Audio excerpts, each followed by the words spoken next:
So to start with that, I will invite, if I see, yeah, I do. I will invite Professor Yara Baron. Yara is the Vice President of Diversity, Equality, and Community. Is that right, Anna? I think we call it here Diversity, Equality, and Community. Here they're called, okay. Kudos for me. And also the Dean of our School of Social and Human Studies, and also a Provost herself in the past at the Bezalel Academy. Many of you heard about Bezalel this morning, and a president at the Oranim College for Education up in the north. She will host the panel. I'll let you invite the panel. I will. Okay, so so she has her own experience. She will moderate a discussion between Professor Barak Medina, who's a professor of a constitutional law, but also for the administrative responsibility of being a provost at the Hebrew University in Jerusalem up to 3 years ago, am I correct? And Professor Mark Shtaif, who was the provost of Tel Aviv University up to 3 months ago, more or less, give or take a few. Both that had to deal with some very contentious free speech issues during their service as provosts. So, honor you to join us. I'll give you that. Thank you, Roy. Good afternoon. I'll start here and I'll switch. So, good afternoon. You can keep on eating, it's fine. Feel at home, digest. I have to digest myself. And we'll try, you were very busy this morning, you had wonderful talks and panels. So we'll try to do it informal and to allow discussion. And you can burst into our discussion and ask questions or your remarks. Please feel free, just raise your hand and I'll give you the freedom of speech. And okay, so let's try to have fun, okay? Yes. Good. So I will start with a very short story. 2 days ago, I met a colleague in a farm. Okay? Like that, it's okay? Okay.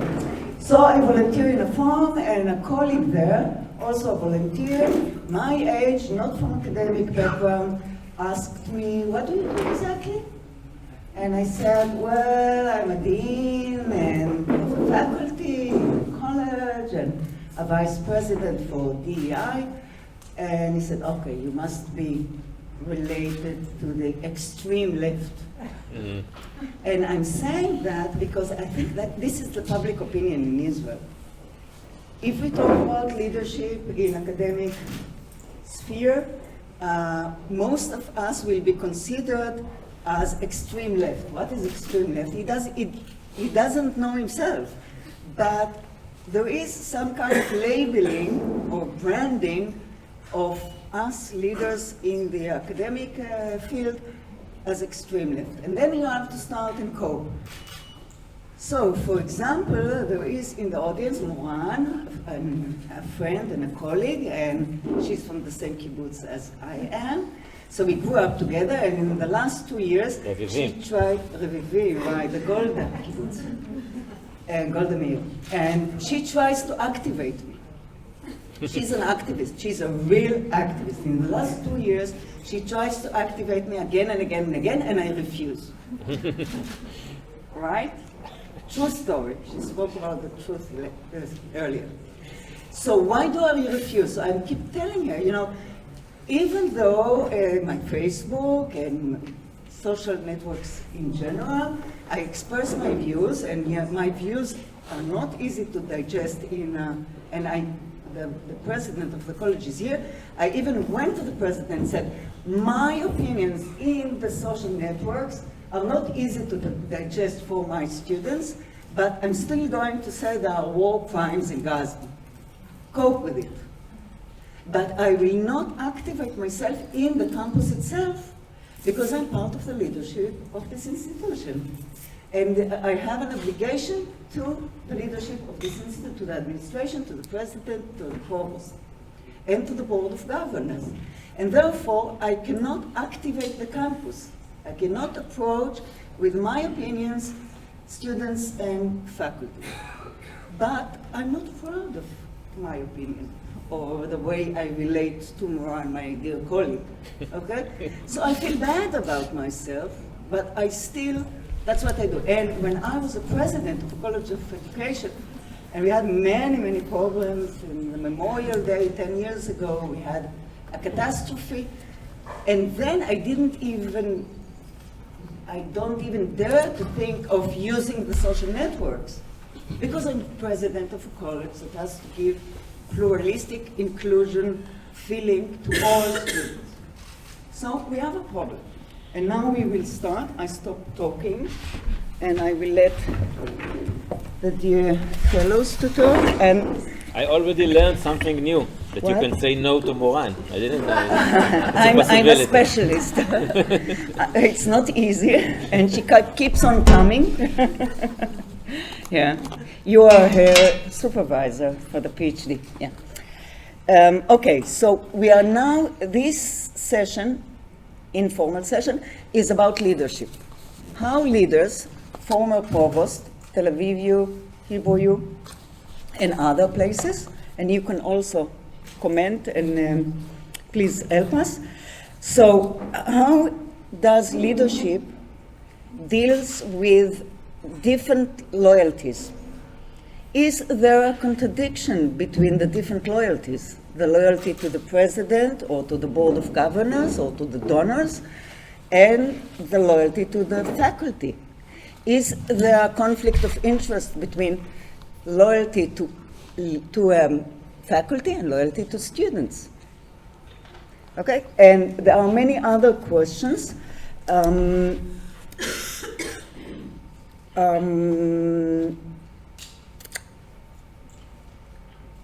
Wait a minute. Okay.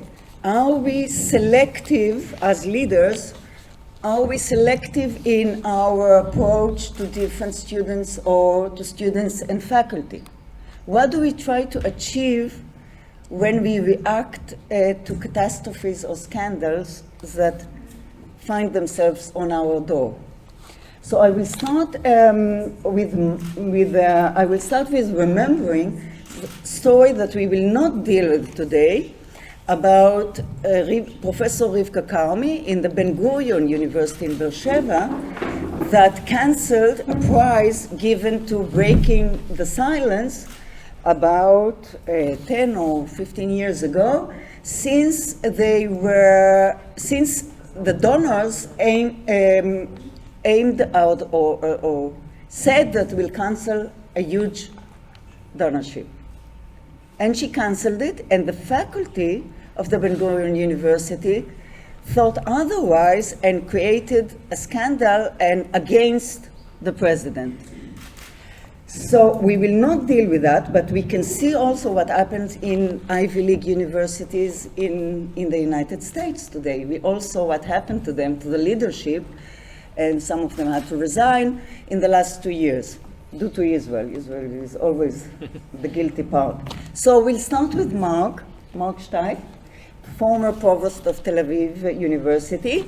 In May 2025, you called to refrain, or you recommended to refrain from expressing political opinions in classes, ceremonies, and official letters. I hope I'm correct, but you can correct me. Unless they are based on wide public consensus. And the consensus then was about bringing back home the hostages. But I want to ask you, what happened when the consensus changes? Now, if the consensus in Israel is that there are no innocent people in the Gaza Strip, and therefore we fight them all, do we have at the academy, as professors, as faculty, talk in classes only about the consensus, so we just agree with no innocent people in Gaza, or we can talk about war crimes. Can we talk about war crimes in general or specifically in Gaza, and can we give evidence and data?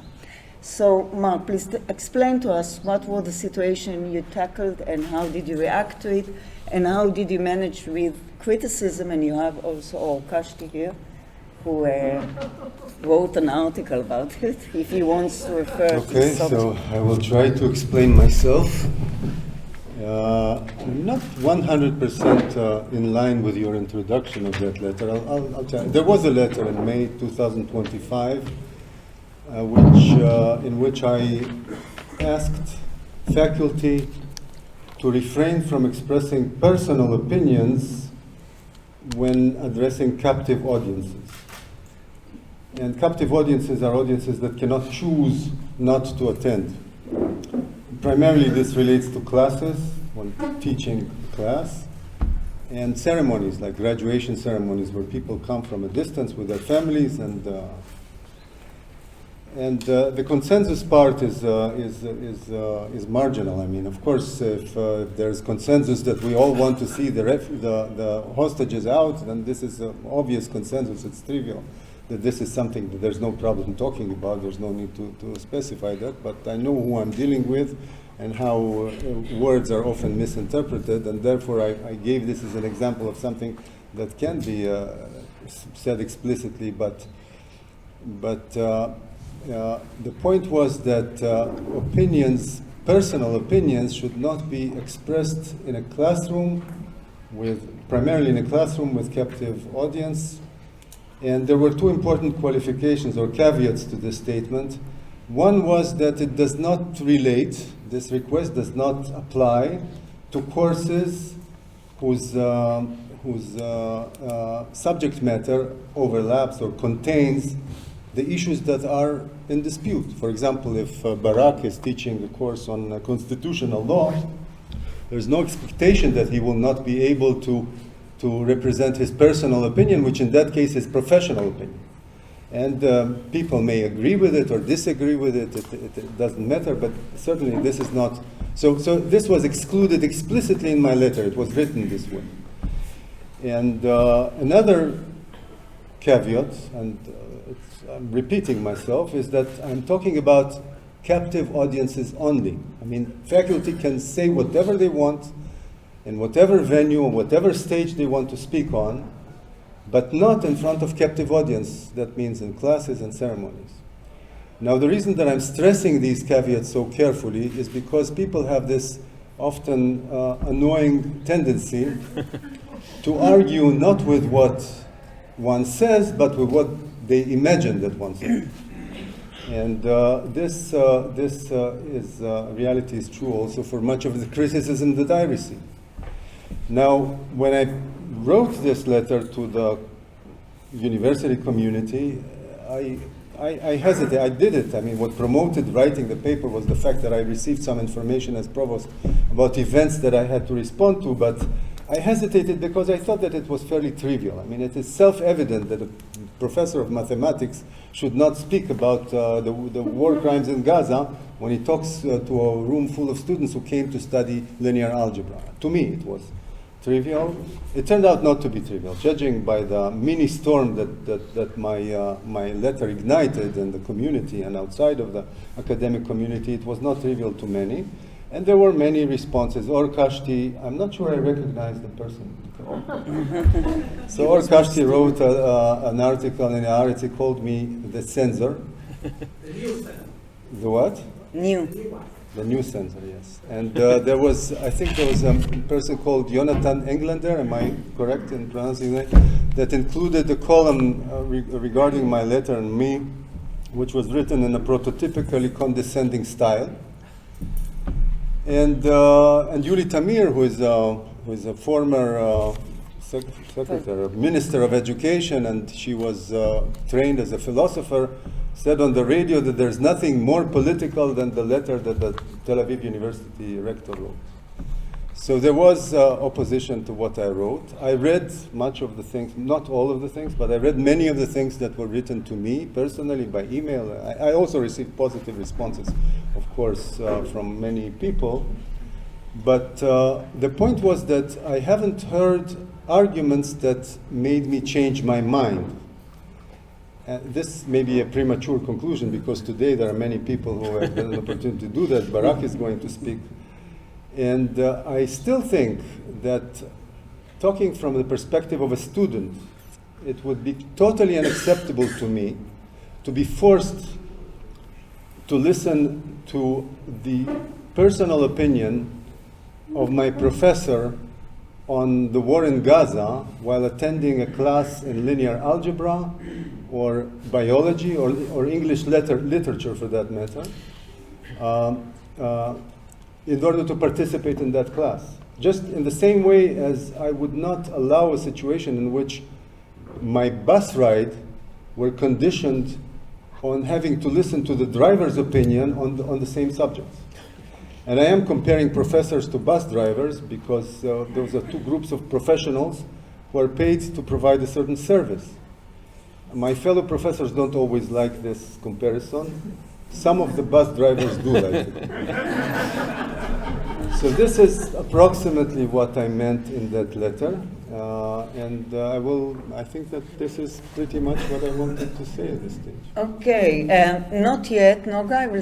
We'll have some discussion here and then I will let you know. But whomever want to try and convince Mark that he was wrong, that's the time to do it. I hope you can be convinced. Absolutely. And maybe Barak will try and do that soon, so you can relate to his to Mark's talk. But before that, I want to talk about a subject that was raised in a panel, and Ro'i raised it in the morning without saying the name. The name is Professor Shalhub Chaborkian, and you were not the provost then. Lucky you. And you please express your opinion about the case, not as a provost, but more important, if you would be the provost, how would you manage the case, looking at the president, looking at the board of governors, and looking at the faculty and the students? And then you can relate to Mark as well. Try to convince him. Just to add, I think Barak was a signatory Yeah. to both letters I mentioned Yeah, this morning, yeah, right? yeah, right. Oh, you weren't here yet, Barak. Yeah. I wrote the letter, but okay. So thank you, and thank you, Roy, for initiating all this important day. So I'll just start with two more general comments, and the first one refers to Yara's opening statement about asking whom faculties should be loyal. Is it to the president or the faculty or the student, things like that? And I think we should add another component, and it relates to what we are talking about, and this is we should also be loyal to society. And society outside of the campus relies on us. And the fact that we enjoy academic freedom and we faculty enjoy tenure and things like that imposes on us liabilities, and we are required to do certain aspects. And to my view, and here is a first aspect in which I disagree with Mark's view, there is an inherent difference between our role in society and the bus driver's role, in the sense that we both are required to provide a certain service. But on top of that, university professors and university institutions are also have this duty to protect the liberal democracy.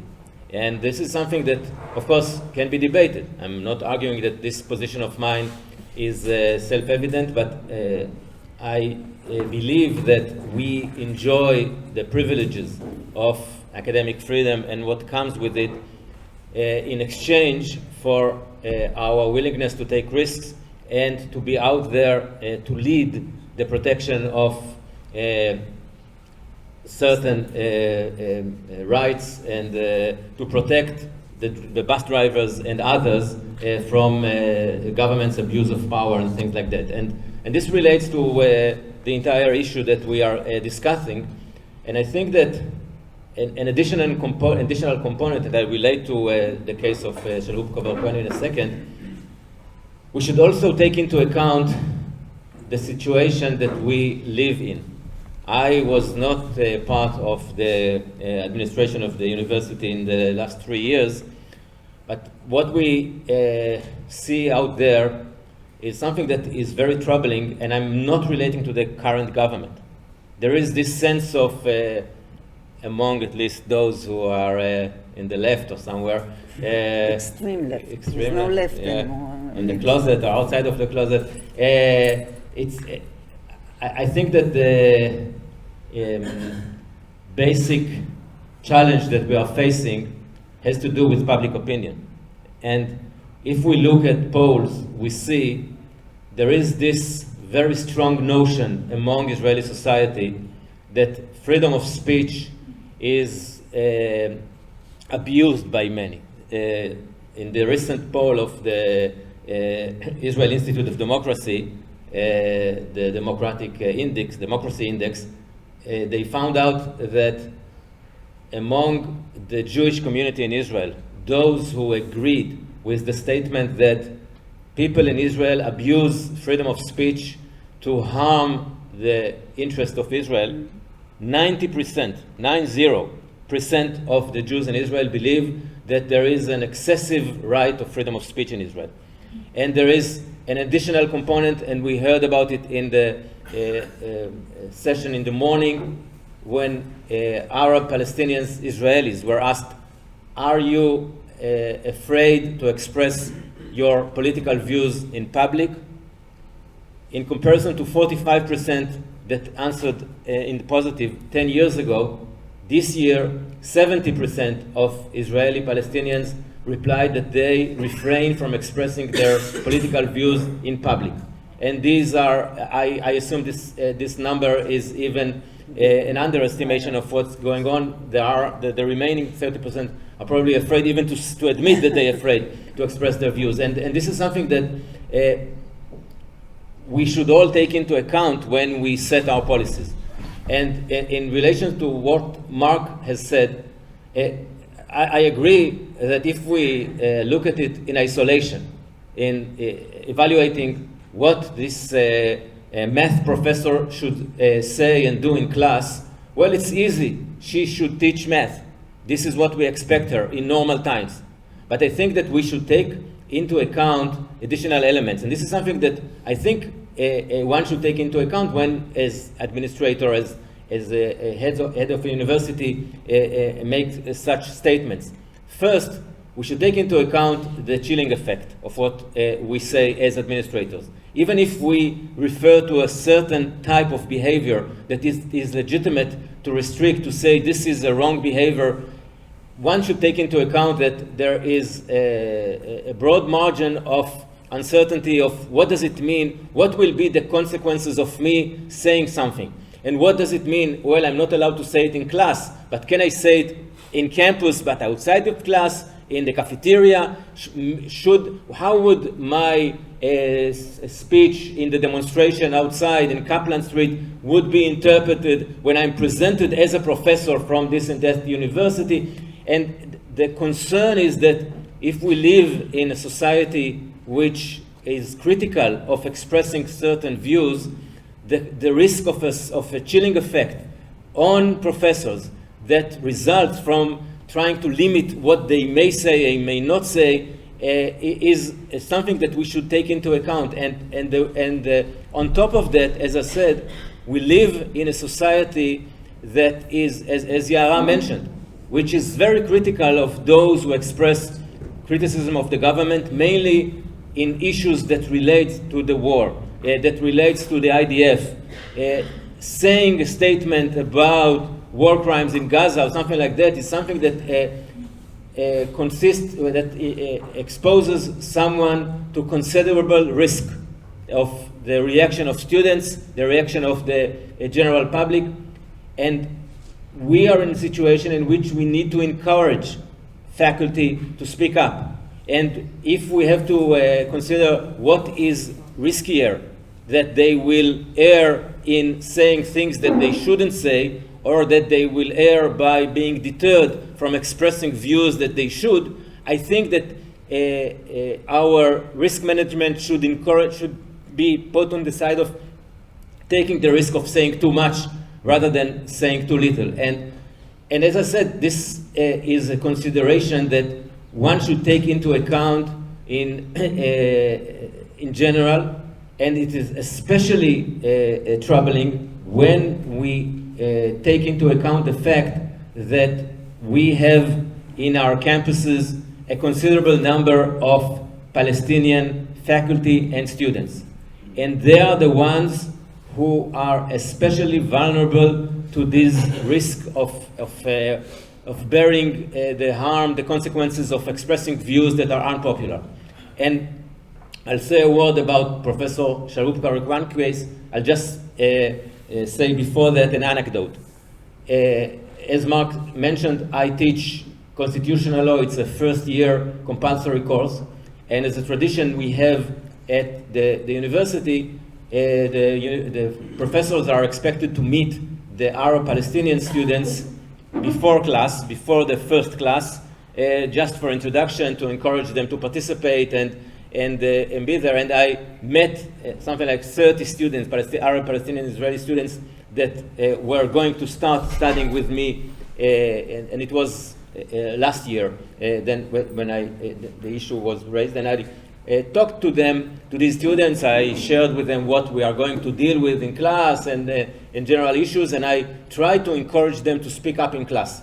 Don't hesitate, express your views, even if they are critical of the government. If you say something, you are protected. Don't be afraid to say something.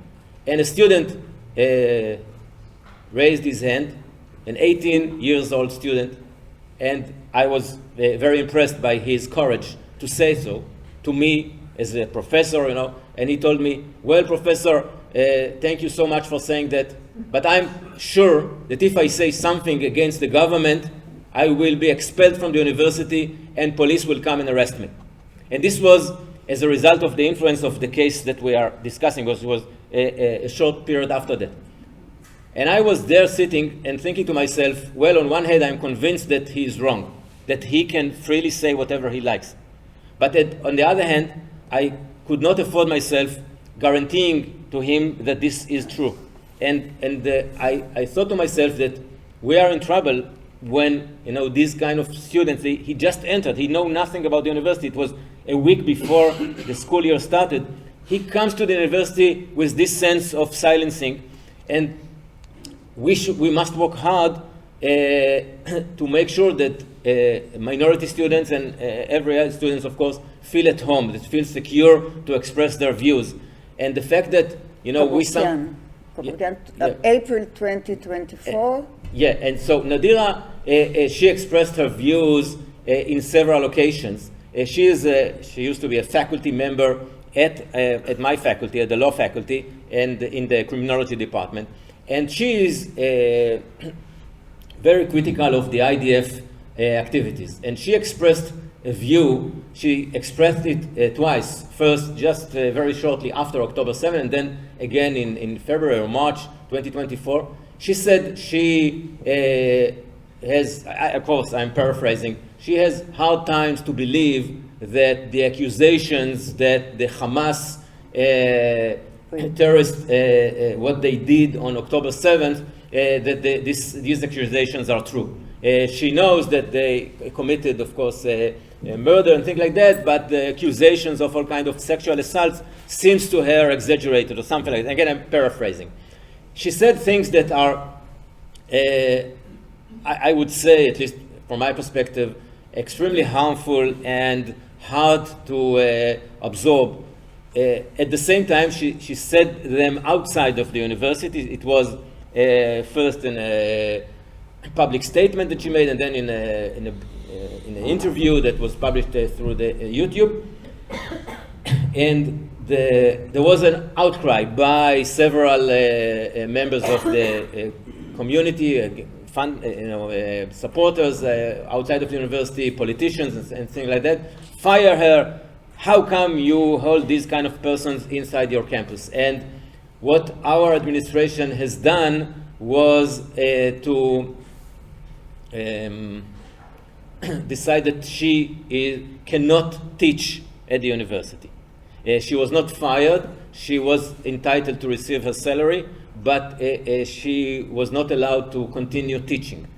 And I was among those who objected to this kind of decision. So it's not a theoretical question, what would I have done? I actually did, because I organized a group of around 120 faculty members. Then we sent a letter suggesting first that, with all due respect to the administration of the university, they do not hold the power to decide who can teach and who cannot teach. We are not in a dictatorship. There are proceedings, there are committees that should hear her first, give her an opportunity to say to explain what happened there, her views, and only then this disciplinary panel should make a decision. It's not a unilateral decision by the administration. And second, on the substance, I think that, of course, the administration can express their views, suggesting that they are appalled by these kind of statements, that disagree with it, but they should avoid sanctioning her because of her statements. I think that it is the role of the police to start an indictment, to file an indictment if they believe that this is a criminal offense. I think that we should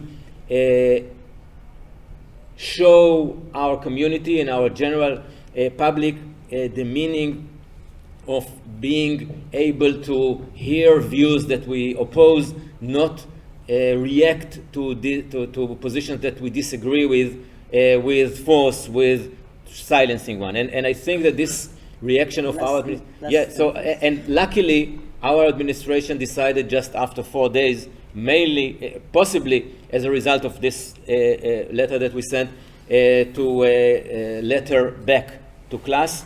At the end of the day, she decided to resign from the university about 6 months later. But this is something that taught us about how we should respond. But I would like to add one last sentence. And contrary to what I said, I think that we should all agree that issues of freedom of speech are complicated. There are no simple solutions. There are issues on both sides. These are hard cases, and we should be aware of that. And I tell it to myself, and I tell it to those who think otherwise. So it's a complicated issue, and the question is, to what side should we err? Yeah, definitely, and absolutely. I think we can create a consensus over that complication. Mark, do you want to relate to it? Yes. Yeah, please. And then Noga, I will give you, and we finish in 3-4 minutes. So, yeah, I mean, sure. I agree with many things that Barak says. I think that fundamentally the objectives are not different. I think that it is true that professors have a responsibility of protecting a liberal democracy. I believe in a liberal democracy. I disagree with much of the other things that were said about how to do that. I disagree with the fact that if professors are allowed to speak everywhere and express their opinions, whatever they might be, in a classroom, outside of a classroom, they are helping a liberal democracy. They're helping secure a liberal democracy. I think that a lot of what we have as academicians is what we should have, what I would have expected us to have is credibility. And I think that by our behavior, where every professor screams at every position, I mean, it's okay to scream it's absolutely okay to talk at protests, at demonstrations. I have no problem with that. On the contrary, please, I always encourage people to express their opinions. But there are other situations too. And in particular, forcing students to listen to things that they don't want to listen to is not a way to convince them to be more fond of liberal democracies. It produces the opposite, in my view. It produces antagonism and aggravation on their side. So this is not the way to go, as far as I'm concerned, when worrying about liberal democracies. The other part is the chilling effect and the risk management. Today, there's absolutely no risk for a professor to say that he's very strongly against the government or whatever the government does. It is almost trivial. It requires zero courage to say that.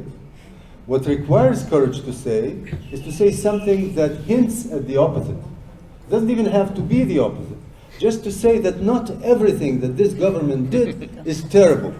Just saying that maybe doing some act in the war in Gaza is a smart move. That is absolutely catastrophic. Those who say that, they need to be extremely brave in order to get up and say that. That's the chilling effect. The true chilling effect is that the academic community has become monolithically uniform without the ability to listen to anybody who suggests a different opinion and to absorb it. This is not freedom of expression. The freedom of expression is being suppressed, oppressed to the other side, in the opposite direction. Now, people could be somewhere in the middle. There are some extremists on the left, extremists on the right.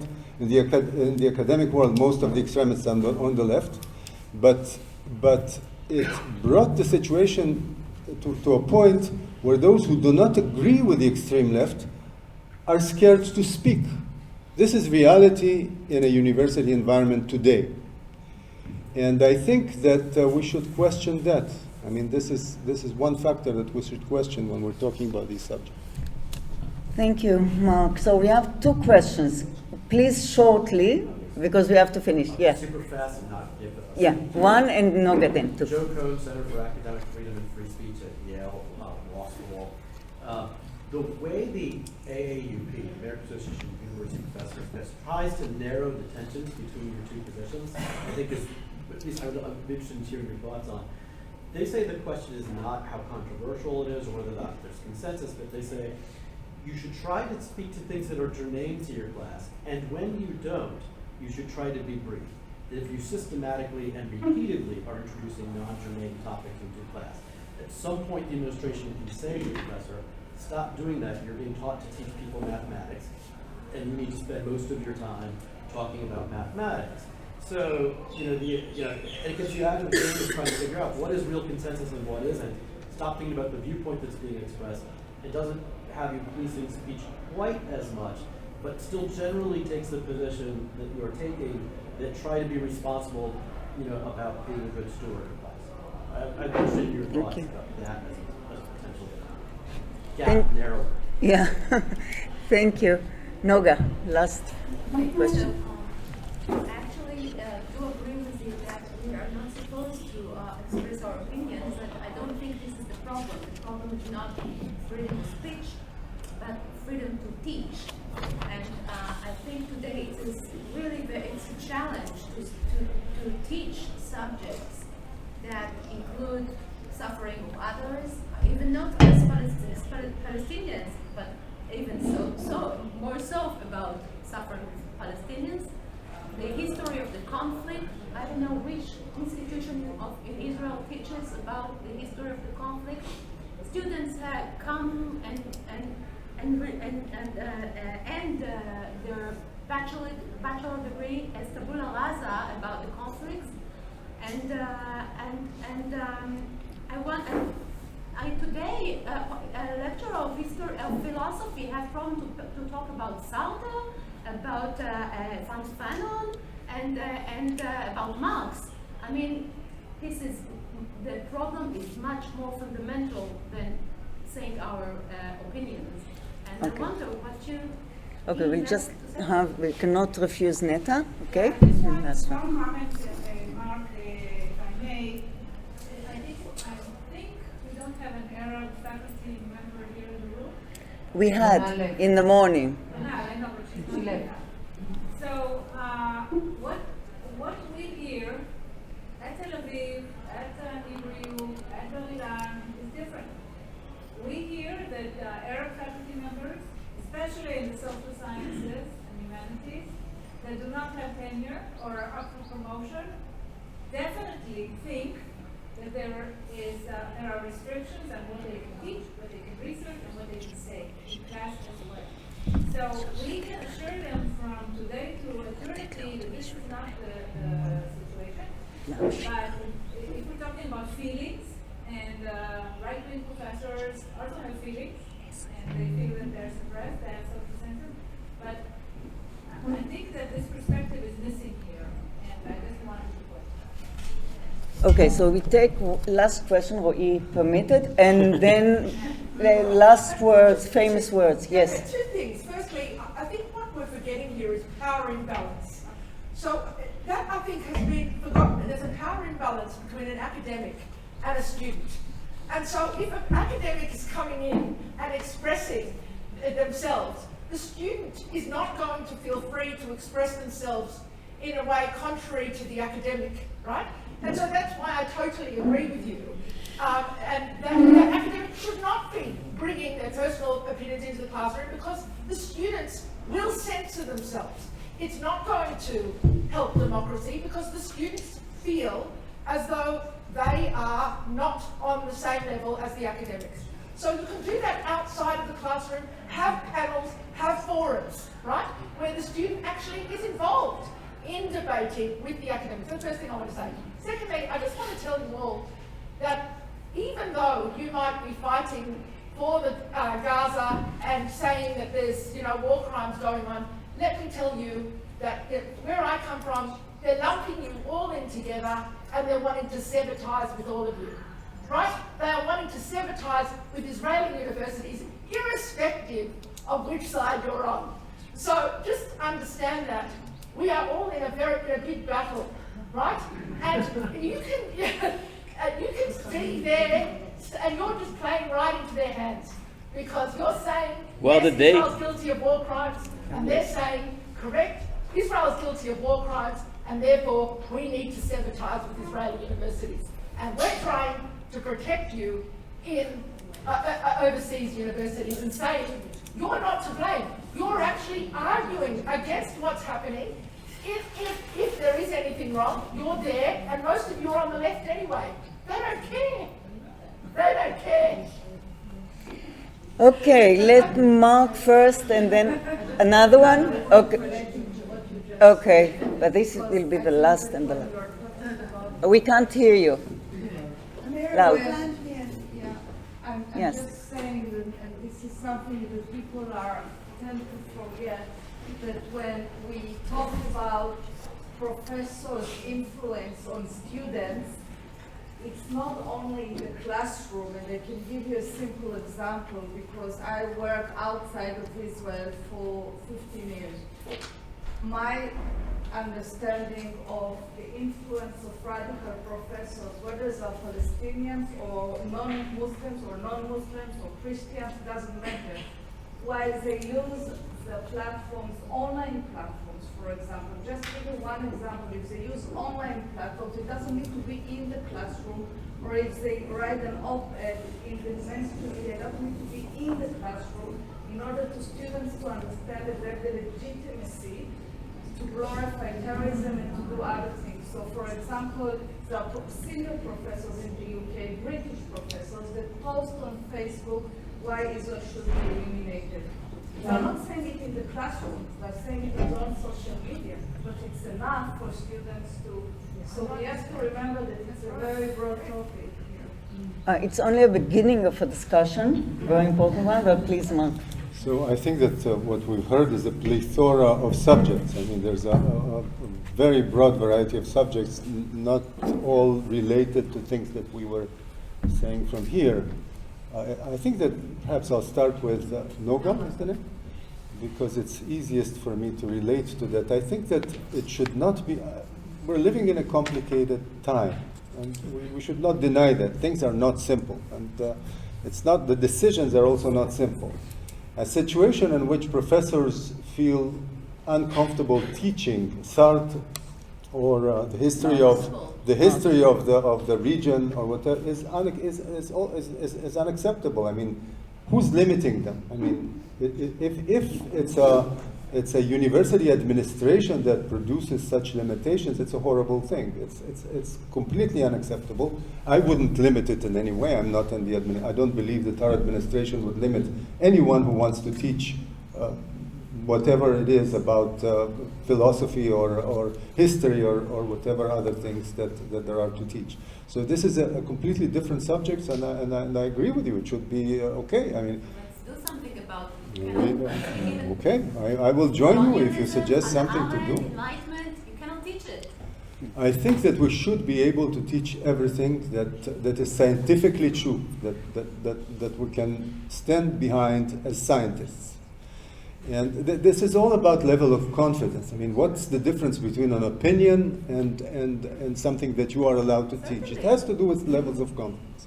And things that are characterized by the level of confidence that we as scholars, as people who do science, understand and following the scientific method, are things that we should teach. There's no question about whether it hurts somebody's feelings or not, or consensus or no consensus. This is not the main thing. I mean, there are tens of percents of people in the United States, from what I hear, I may be wrong here, that do not believe in evolution. There are many people who think that the earth is flat.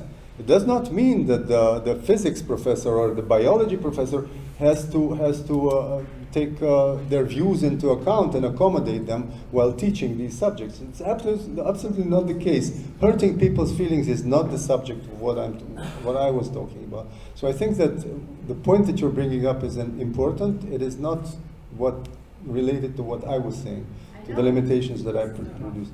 Now, regarding this gentleman here, that sorry? Joe. Joe. Okay, so nice to meet you, Joe.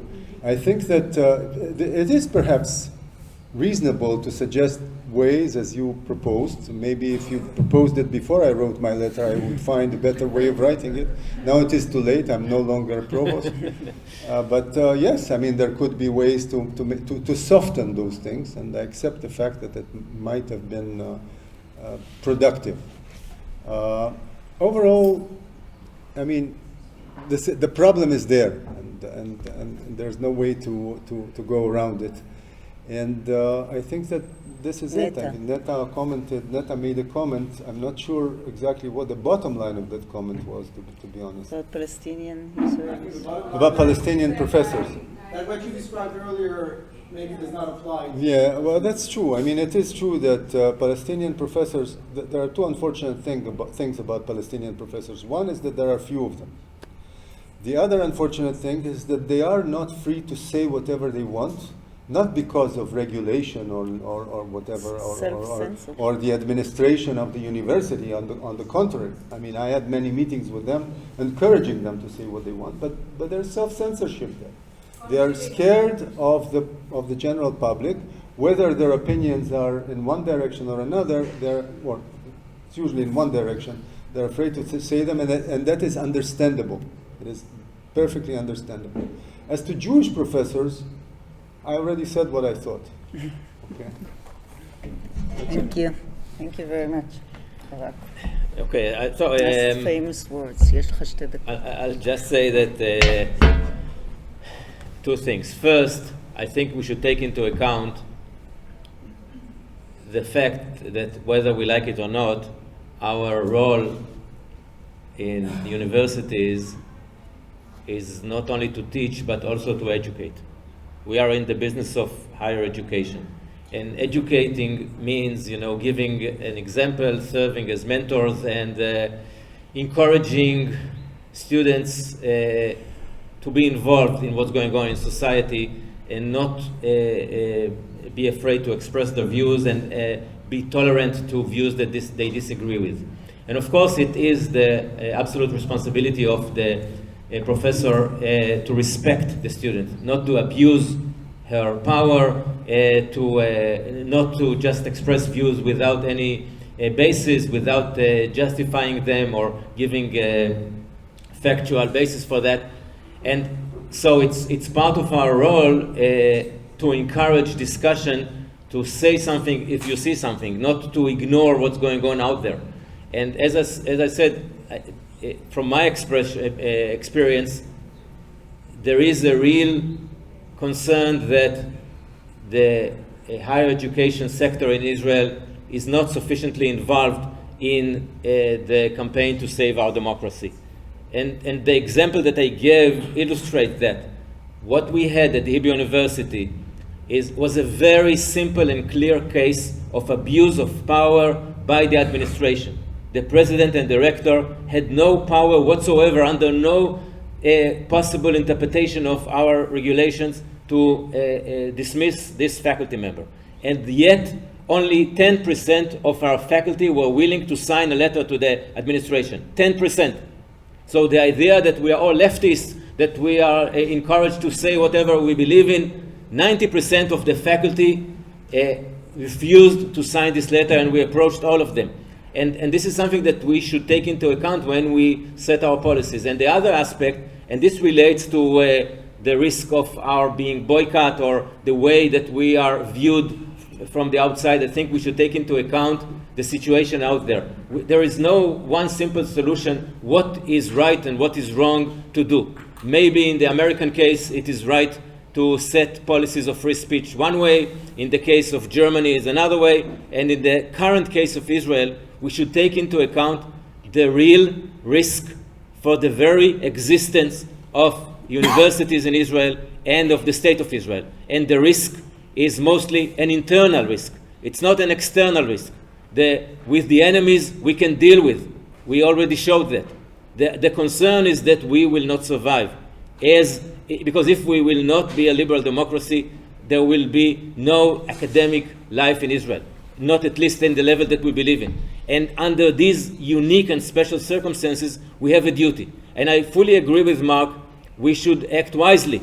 It is wrong just to abuse our power and say what we believe. It's not a matter of just saying something and then the students accept it or the general society accept it. We should be wise, we should think hard the ways in which we can obtain our goal. But at the same time, I think it is the role of the administration to encourage greater involvement rather than deter faculty and students from being involved in public life.